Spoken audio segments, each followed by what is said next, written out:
Global south क्या है? Global south, जिसे अमूमन पूर्णतः भौगोलिक अवधारणा के रूप में गलत समझा जाता है, भू राजनीतिक, ऐतिहासिक तथा विकासात्मक कारकों पर आधारित विविध देशों को संदर्भित करता है।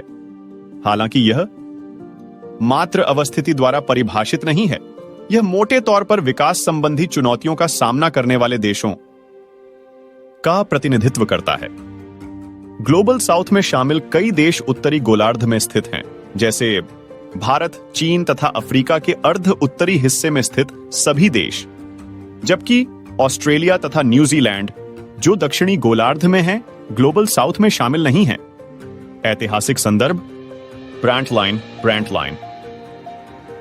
यह रेखा 1980 के दशक में पूर्व जर्मन चांसलर विली ब्रांट द्वारा प्रति व्यक्ति सकल घरेलू उत्पाद के आधार पर उत्तर दक्षिण विभाजन के दृश्य चित्रण के रूप में प्रस्तावित की गई थी।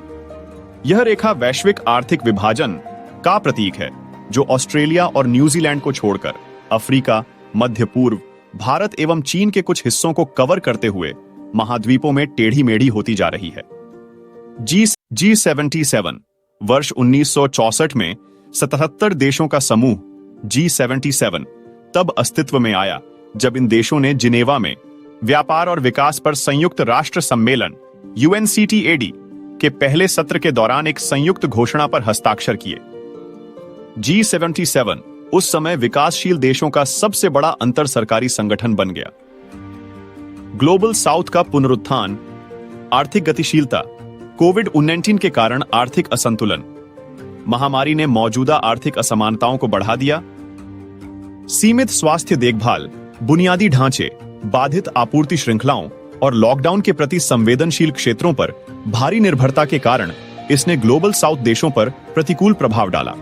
व्यापार और आपूर्ति श्रृंखलाओं में बदलाव, महामारी के बाद तथा रूस यूक्रेन युद्ध जैसे हालिया भू राजनीतिक संघर्षों के संदर्भ में वैश्विक आपूर्ति श्रृंखलाओं के पुनर्मूल्यांकन ने उत्पादन केंद्रों को फिर से स्थापित करने पर चर्चा शुरू की, जिससे कुछ ग्लोबल साउथ अर्थव्यवस्थाओं के पुनर्गठन तथा अपनी भूमिकाओं को बढ़ाने का अवसर मिला।